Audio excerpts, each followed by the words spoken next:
Merci de nous rejoindre sur Gabon 24. Le président de la République, Ali Bongo Ondimba, a été clair lors de son message à la nation le 17 août dernier. Au Gabon, l'éducation, je n'ai pas peur de le dire, est sinistrée. Dans ce domaine, nous allons de mal en pis. S'était-il indigné pour sortir de cette impasse? Le président de la République avait indiqué qu'une transformation radicale s'imposait dans le secteur éducatif avec pour objectif de remettre le secteur de l'éducation à flot du primaire au supérieur, créer un lien entre le système éducatif et le monde de l'entreprise et revaloriser les filières professionnelles et techniques. C'est la raison d'être de la Task Force dont le numéro 1 gabonais vient de recevoir le rapport d'une profonde réflexion menée par des personnes indiquées. Je reçois à l'occasion Jean-Claude Essonneau, président provincial de la Fédération des associations des parents d'élèves. Monsieur, bonjour. Bonjour. Et Jean-Blaise Allo, qui est le directeur général de l'enseignement technique et professionnel. Monsieur, bonjour. Bonjour. Alors, en quoi se résume aujourd'hui l'école gabonaise, selon vous? Bon, je tiens particulièrement d'abord à vous remercier de l'honneur que vous faites aux parents d'élèves que je représente sur ce plateau. Avant de répondre à cette question, j'aimerais d'abord qu'on revienne sur le système éducatif. Et dans ce système éducatif, où l'État est le pilier, c'est-à-dire l'acteur principal est l'État. Bon, l'État seul, par rapport aux objectifs qui sont visés, ne peut pas atteindre ces objectifs attendus. Il faut falloir associer les partenaires que nous sommes, c'est-à-dire les parents d'élèves, c'est-à-dire les partenaires sociaux, les parents d'élèves, les enseignants et aussi les partenaires au développement. Très bien. Et dans ce système, les acteurs auxquels que nous sommes, c'est-à-dire les acteurs, qui est l'acteur clé, l'État, nous devons voir est-ce que chacun joue réellement sa participation. Quand je parle de la participation, sa partition, c'est pour dire, c'est-à-dire moi, parent d'élève que je suis, est-ce que je joue mon rôle de parent d'élève?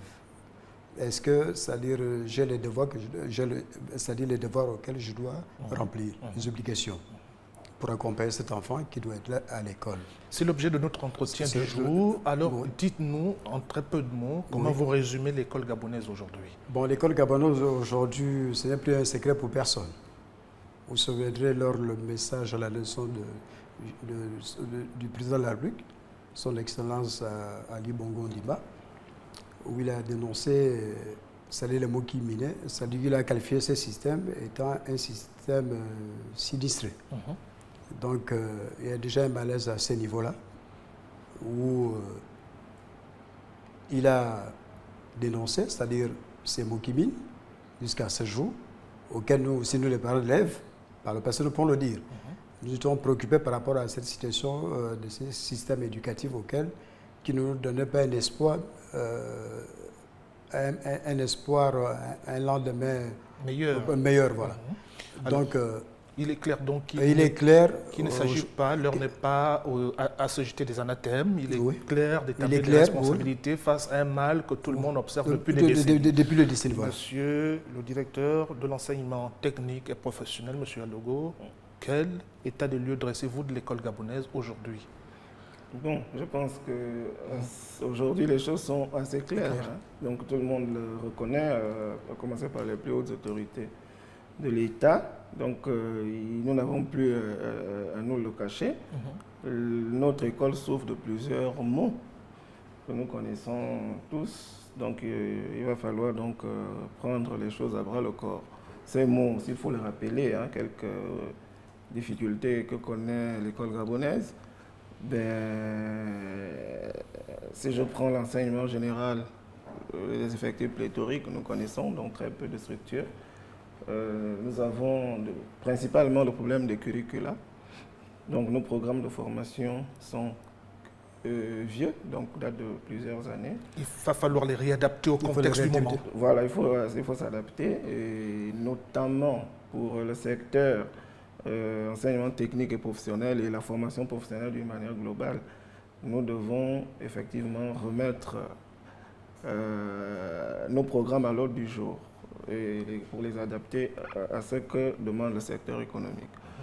À l'écoute de nos deux invités, on se rend bien compte que c'est cet état de lieu qui commande donc le rapport final de la Task Force, officiellement remis ce jour au chef de l'État.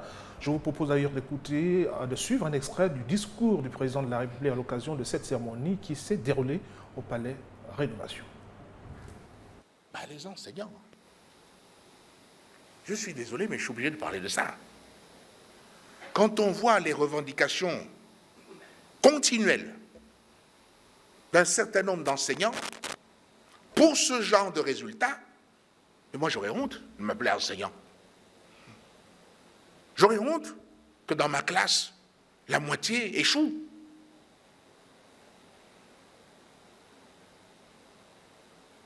J'aurais honte. Et je ne viendrai pas réclamer comme je le fais. Alors que dans la fonction publique, je suis parmi les mieux payés. Les mieux payés pour ce résultat-là. Et demain, ça va encore prendre les piquets de grève. Un peu de décence. Mesdames et messieurs, un peu de décence. Nous allons donner, je vais donner la possibilité à chacun de pouvoir rectifier, comme on dit, rectifier le tir.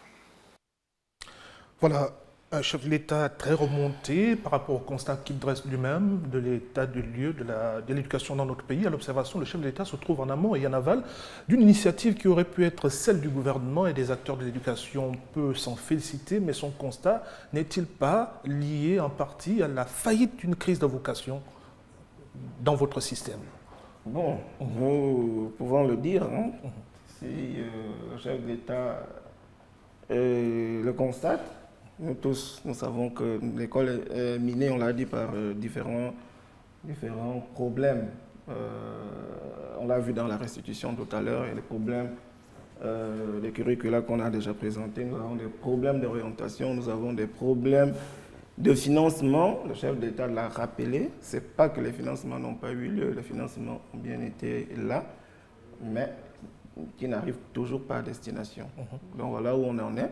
Et il va falloir donc tout mettre à plat. Je pense que nous avons travaillé pendant 2 semaines, voire un peu plus au CAP. Et pour l'instant, on a donné les grandes lignes. Hein. Le travail va se poursuivre et notamment, il y a des résolutions, en tout cas des recommandations qui vont se mettre en route pour les 3 mois à venir dans la première phase d'application de la task force.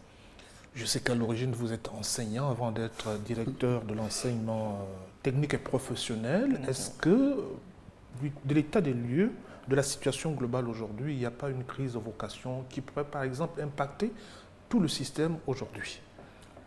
Non, moi je ne parlerai pas de crise de vocation. Je n'ai pas les éléments qui me permettent, à mon niveau, de faire cette analyse. Hein.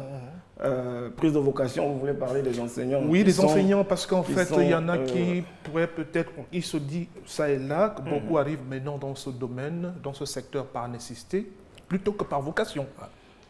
Bon, ça pourrait être le cas effectivement d'une partie, mais bon, comme je vous dis, je n'ai pas les éléments pour pouvoir l'affirmer maintenant. Ce qui est là, c'est que le problème, ou les problèmes, nous les connaissons.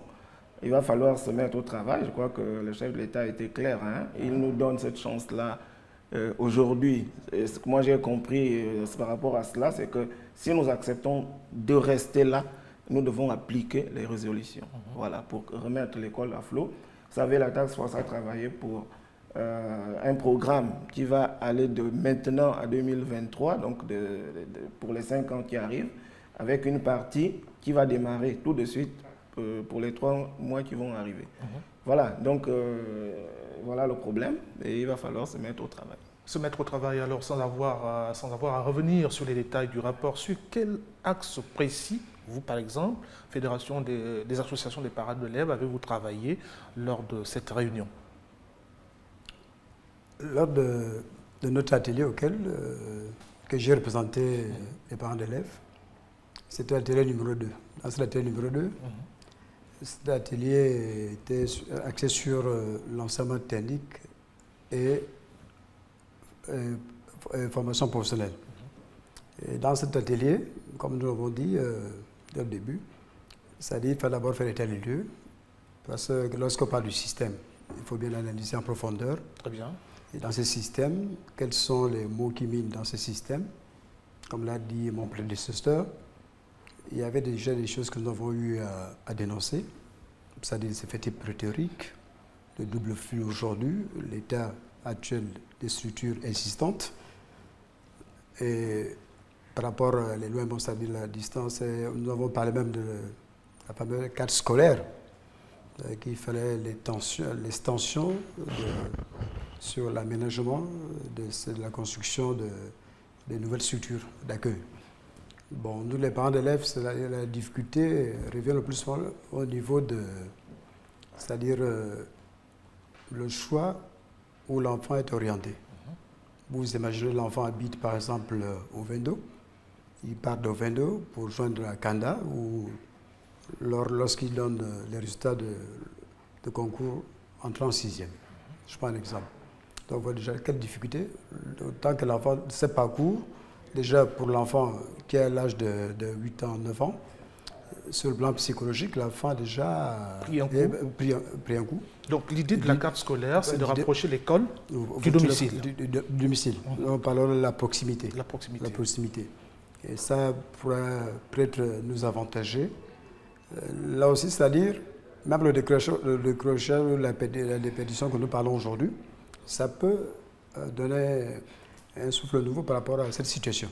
Ça pourra améliorer, faciliter les parents et les apprenants à plus de travail dans leur discipline. Voilà, pour parvenir à la restitution de tels travaux, cela participe quand même d'une méthode de travail. Comment avez-vous travaillé, pendant combien de temps dans votre atelier? Alors, il se trouve que vous nous avez invités, nous étions tous les deux de l'atelier numéro 2. Donc le principe, il a un peu décrit, hein. Nous avons fait l'état des lieux déjà, en fait rappelé, parce qu'il ne s'agissait pas de refaire justement les états généraux. Nous sommes basés sur le travail déjà effectué au niveau des états généraux, au niveau du plan stratégique, Gabon émergent, et puis de la loi 21. Nous avons donc travaillé notamment sur la très faible population de l'enseignement, des effectifs au niveau de l'enseignement technique professionnel. Donc comment faire pour relever cet effectif, donc pour le ramener à des proportions souhaitables, aussi bien par les plus hautes autorités que par les instances, on va dire, qui nous accompagnent. Nous avons aussi regardé à l'intérieur de cet enseignement technique professionnel quelles sont les difficultés que nous avons. Nous avons plus de filières du type tertiaire et du type technologique qui ne vont pas forcément directement dans la formation professionnelle, donc la professionnalisation. Et les résolutions sont d'ouvrir plus de séries ou de filières professionnelles au niveau de l'enseignement technique professionnel et puis de se rapprocher plus des opérateurs économiques qui vont de plus en plus intervenir dans la gouvernance de nos établissements. Donc voilà, brosser rapidement les lignes sur lesquelles nous avons travaillé au niveau de notre atelier. Oui, la méthode de travail consistait à quoi? À rester enfermé dans des salles, passer des coups de fil, essayer de voir qui peut dire quoi pour participer au débat, à la construction de la nouvelle école gabonaise. Comment ça s'est passé? Non, ce que vous venez de dire, nous n'avons reçu aucun coup de fil. C'est déjà... C'est des problèmes que vous connaissez, et donc vous vous êtes retrouvés à débattre de ce que vous connaissez. Et puis, si tu es là, c'est-à-dire, le Gabon, c'est notre pays. Comme le dit souvent le chef de l'État, nous n'avons pas un pays de rechange. Et par rapport à notre pays, lorsque nous regardons, c'est la jeunesse qui nous remplace demain. C'est le Gabon demain appartient à cette jeunesse auquel nous devons tout faire pour l'accompagner dans les meilleures conditions. C'est l'une des préoccupations au plus haut sommet. C'est-à-dire, il ne faut plus qu'on se retrouve à un système auquel où, les enfants étaient le plus souvent sacrifiés. Lorsqu'on parle de sacrifice, c'est-à-dire, un enfant, lorsqu'il termine sa formation, il se trouve, c'est-à-dire, c'est déjà un produit fini consommable, tant pour moi, et il se retrouve sans emploi. C'est la préoccupation déjà pour les parents et pour aussi, c'est-à-dire une main-d'œuvre bien qualifiée. Ça, c'est l'économie, c'est sur la croissance de l'économie. Donc, l'enseignement technique dans une nation, c'est-à-dire c'est un support de développement. Et dans notre atelier, lors des échanges auxquels certaines recommandations ont été faites, de promouvoir l'enseignement technique. Il faut la promouvoir. C'est-à-dire, moi, les parents d'élèves, l'idée que nous avons cet enseignement technique, c'est un parent d'élèves. Donc, une fois que l'enfant est renvoyé peut-être quelque part, bon, point de chute, peut-être c'est le lycée technique, sans pourtant savoir pourquoi on l'envoie au lycée technique. Le lycée technique n'a rien à voir avec l'enseignement général. Voilà. Or, c'est le meilleur enseignement, parce que c'est un enseignement technique qui permet à l'enfant d'être un produit fini et consommable. Donc, il faut promouvoir cet enseignement technique par l'organisation des journées portes ouvertes, par certaines pubs publicitaires, de sensibilisation auprès des parents d'élèves et impliquer aussi des acteurs économiques. Oui, le constat qui est fait, c'est que vous avez très peu d'espace aujourd'hui pour vous exprimer. Par exemple, sur les chaînes publiques, il faudrait qu'à ce niveau, nous fassions un peu plus d'efforts, qu'on vous accompagne. Le message est passé. Est-ce qu'ensemble, vous êtes en train de faire le constat selon lequel la scolarisation est une occasion manquée pour la jeunesse gabonaise au point d'envisager aujourd'hui des formations plus professionnalisantes? Non, ce qu'il faut dire à ce sujet, c'est que pour venir dans l'enseignement technique, parce qu'on essaie de faire rapidement, il faut déjà que les enfants aient une base. Voilà.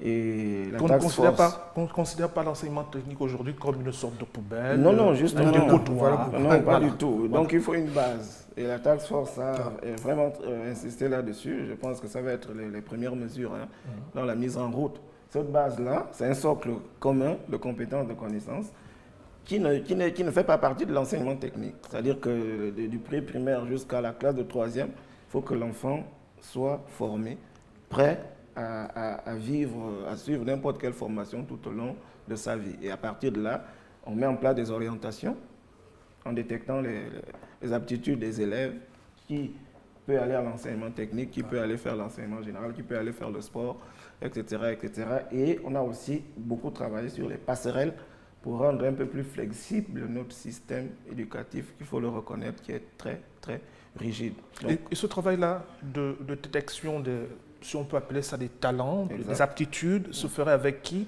Avec des enseignants seulement ou avec des conseillers d'orientation? Il se fera avec ce que les États généraux avaient déjà défini, que la loi 21 avait validé, c'est la mise en place d'un secrétariat scientifique national à l'orientation. Voilà, donc qui sera mis en place dans les meilleurs délais et qui va se charger de cette mission-là. Quel va être le profil des acteurs de ce secrétariat d'orientation? Bon, vous les avez déjà cités, c'est-à-dire qu'il y a des renforcements des capacités qui vont se faire. Très bien. Il s'agit des conseillers pédagogiques que nous avons aujourd'hui, donc les renforcements vont se faire. Bon, il y aura tous les encadreurs du système et puis... voilà, donc ça sera mis en place avec des cellules, on va dire démembrées au niveau des départements, donc et puis une cellule centrale, donc au niveau de l'administration centrale. Donc au niveau de chaque établissement, on trouvera un démembrement de la dite cellule. Alors lorsqu'on a mis en place cette cellule d'orientation, vous, parents d'élèves, je m'adresse particulièrement à vous, monsieur Essono, pour vous, quelles sont les politiques publiques que l'État doit mettre en place aujourd'hui pour susciter des vocations dans les domaines scientifiques et techniques? Oui, ça fait partie souvent de nos conversations de quartier. L'État devrait faire, l'État devrait faire, l'État devrait faire. Maintenant que vous avez l'occasion de faire des propositions à l'État, qu'est-ce qui devrait être fait au-delà de l'accompagnement qui peut être celui des médias, par exemple? J'ai pris part à l'atelier numéro 2. À l'atelier numéro 2. Donc, c'est pour vous dire, j'ai largement représenté les parents d'élèves. Très bien. Et dans les recommandations, il y a eu des propositions qui ont été faites. Et nous attendons, comme ça a été dit, c'est les propositions concrètes. Et il ne reste que les actions pour les accompagner. Donc, le temps n'est plus c'est-à-dire la situation que connaît l'école gabonaise aujourd'hui. C'est une situation... pour le qualifier, des sinistres, comme l'a dit le chef de l'État. Donc, c'est une préoccupation pour la nation. Donc, il va falloir partir sur les nouvelles bases. Et je peux vous dire, aujourd'hui, c'est une date historique, comme l'a dit le chef de l'État. Historique, c'est pour nous les parents d'élèves, nous sommes, je peux vous dire, l'espoir des mères. Les mères, pourquoi? Parce que c'est l'implication du chef de l'État, personnel. Donc, nous attendons, au sortir de cette task force-là, que tout ce qui a été proposé, les recommandations et autres, soit mis en application pour ce début de la rentrée scolaire, pour garantir d'abord les parents d'élèves, dans un premier temps. Ensuite, ça se fera, comme l'a dit monsieur le DGTP, c'est un programme qui est prévu pour 5 ans, le quinquennal. Pendant 5 ans, les actions seront menées, les actions dont il n'y a que l'État qui va déployer ses moyens. Bon. Autrement dit, on ne peut pas faire l'inventaire de toutes les propositions qui sont déjà contenues dans le rapport final. Tout dépend de la volonté politique. Oui. Alors, autre question. Selon plusieurs observateurs, aller à l'école n'est plus aller en classe aujourd'hui. Qu'est-ce que cette litote vous renvoie en écho? Aller à l'école n'est plus aller en classe. C'est-à-dire que bon, les enfants, certainement, ne vont plus pouvoir apprendre quelque chose. C'est juste pour la forme. Bon, je ne sais pas hein, si ça concerne uniquement le Gabon ou vous parlez d'une manière générale. D'une manière générale, ou que ce soit le Gabon, mais nous, comme nous sommes au Gabon, parlons du Gabon. Bon, je ne sais pas, il faut peut-être poser la question à ceux qui l'affirment. Mais bon, moi je peux dire aller à l'école, n'est plus aller en classe. Aller en classe, moi je peux comprendre ça autrement, dans la mesure où aujourd'hui les nouvelles technologies nous permettent d'apprendre même si on n'est pas en classe. Voilà, je ne sais pas si c'est comme ça qu'ils pensent. Hein. Donc, je ne sais pas trop quoi dire là-dessus. Mais je voulais revenir un peu à la question que vous avez posée. Sur les politiques publiques à mettre en place. Sur les politiques, voilà. En fait, les politiques, en réalité, quand on regarde bien, sont là. Le gouvernement a mis en place aujourd'hui beaucoup d'outils qui nous permettent effectivement de regarder vers quelle direction orienter nos filières de formation. Il y a la stratégie d'industrialisation du pays, on voit ce qui se fait au niveau des opérateurs économiques, etc. Mais je voudrais revenir quand même au niveau de l'école. Au niveau, je parlais, en lien avec votre question, du socle commun. En réalité, qu'est-ce qui est défini à l'intérieur? Il est dit que dès le primaire, qu'on introduise tout ce qui est technologie, qu'on introduise tout ce qui est science, qu'on introduise tout ce qui permet à l'élève d'être intéressé par ces disciplines techniques et scientifiques. Donc la base, c'est là. Voilà pourquoi nous pensons que c'est une réforme profonde. Il ne faut pas que les gens se disent que, bon, par un coup de bâton magique, demain, tous les problèmes sont réglés. Il faudrait que les gens voient que ça va prendre du temps. Il y a des choses que nous allons faire rapidement. Par exemple, au niveau de l'enseignement technique professionnel, nous avons défini en fonction des politiques justement que le gouvernement met en place, quelles sont les filières à ouvrir maintenant. Le gouvernement nous les a indiquées, les principales filières. Il y en a 8, on les connaît, la pêche, l'agriculture, les bâtiments, le numérique, l'énergie, les mines, etc. Donc nous sommes capables d'ouvrir des filières dans ce domaine cette année, encore qu'il faudrait que les programmes de formation soient écrits. Je pense que c'est l'un des problèmes qui se posent à notre école. Voilà, Jean-Blaise Alogo va considérer ce que vous venez de dire comme votre mot de fin. On va en arriver à M. Essouni qui représente la Fédération des associations des parents d'élèves dans la province de l'Est-UR.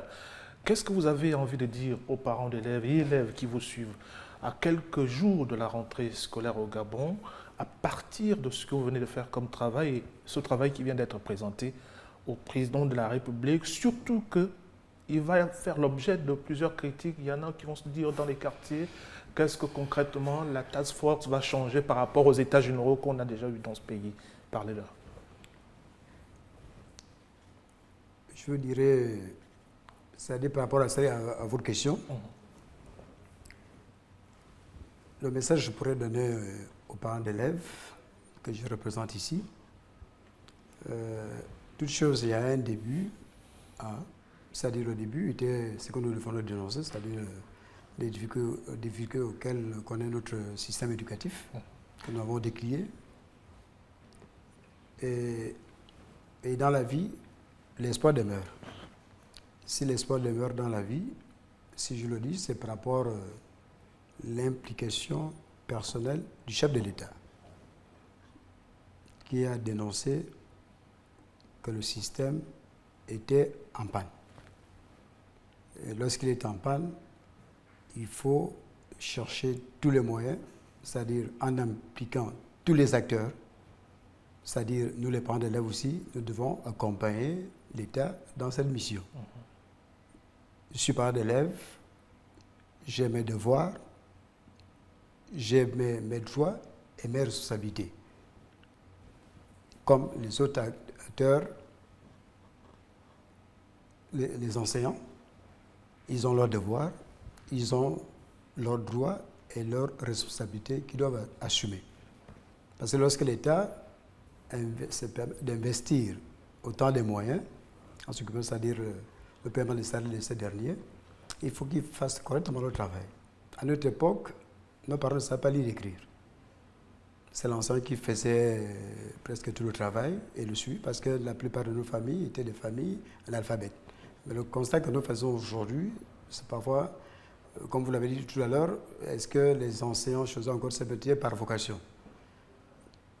C'est un constat, pas tout ça, je dis certains. Mais il faut qu'ils s'impliquent encore beaucoup plus dans le travail. Voilà pourquoi nous avons demandé qu'il y ait plus de recyclage à ces derniers et que les services d'inspection ces derniers se font souvent évaluer par les évaluations.